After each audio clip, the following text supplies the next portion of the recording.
Assalamualaikum warahmatullahi wabarakatuh. Apa kabar semuanya? Semoga dalam keadaan sehat selalu. Kali ini Ibu akan menjelaskan tentang metode perakitan produk barang dan jasa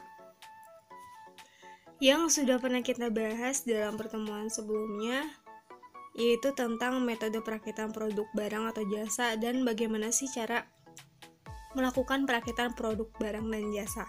Dari setiap item atau misalnya setiap barang yang harus kalian perjualbelikan, kita harus tahu bagaimana cara melakukan perakitan tersebut. Nah, perakitan itu adalah suatu proses penyusunan dan penyatuan dari beberapa bagian komponen untuk menjadi suatu alat atau mesin yang mempunyai fungsi-fungsi tertentu. Nah, pekerjaan perakitan ini dimulai apabila objek suatu ini sudah siap dan memang sudah bisa dipasang, dan akan berakhir bila objek tersebut telah bergabung secara sempurna.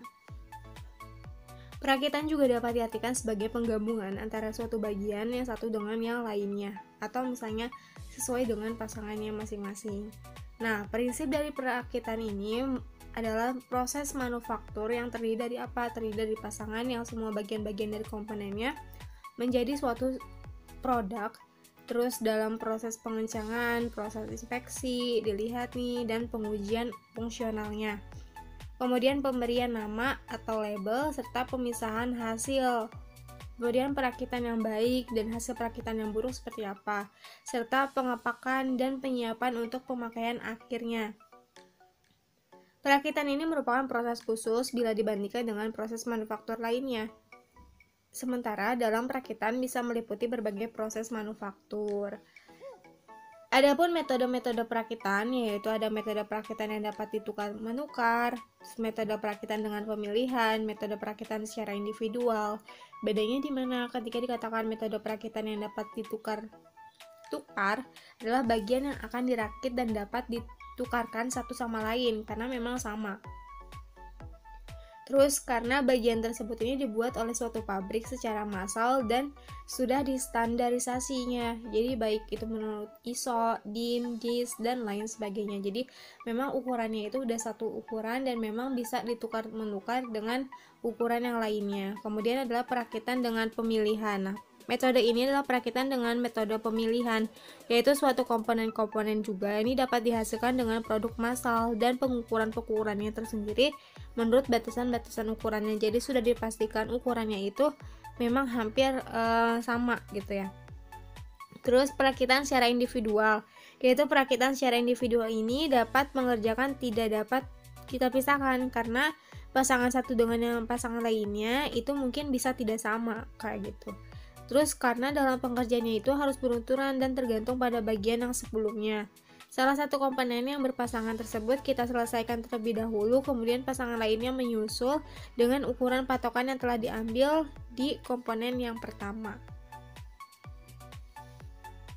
Macam-macam jenis perakitan. Ada perakitan yang manual dan perakitan yang otomatis. Kalau manual itu adalah perakitan yang memang besar prosesnya dikerjakan secara konvensional. Terus atau menggunakan tenaga manusia, jadi dibuat ya secara langsung gitu oleh tangan seseorang gitu. Terus juga dengan peralatan-peralatan yang memang sederhana tanpa alat-alat khusus atau bantuan yang spesifik atau misalnya alat-alat mesin yang canggih kayak gitu.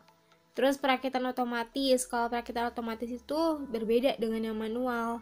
Perakitan yang ini dikerjakan dengan sistem otomatis seperti otomatisasi, elektronik, mekanik, gabungan mekanik dan elektronik atau disebut dengan mekatronik, dan membutuhkan alat bantu yang lebih khusus lagi karena memang harus sama dan sesuai gitu ya satu dengan yang lainnya. Terus ada jenis-jenis perakitan yang dapat dibedakan menurut jenis produk yang akan dilakukan perakitan. Ada produk tunggal dan produk seri. Kalau produk tunggal itu jenis perakitannya dengan hanya satu jenis saja. Kalau misalnya seri itu bila dilakukan perakitan dilakukan dalam jumlah yang massal dan bentuk ukurannya itu memang sama. Contohnya kayak proses perakitan produk-produk elektronik, perakitan mobil, perakitan motor, dan lain sebagainya. Seperti itu. Jadi memang perakitan adalah suatu komponen yang memang harus bisa disatukan sebelum kalian itu menjual suatu produk seperti itu. Wassalamualaikum warahmatullahi wabarakatuh. Semoga bisa dipahami dalam proses atau metode perakitan. Semoga sehat selalu.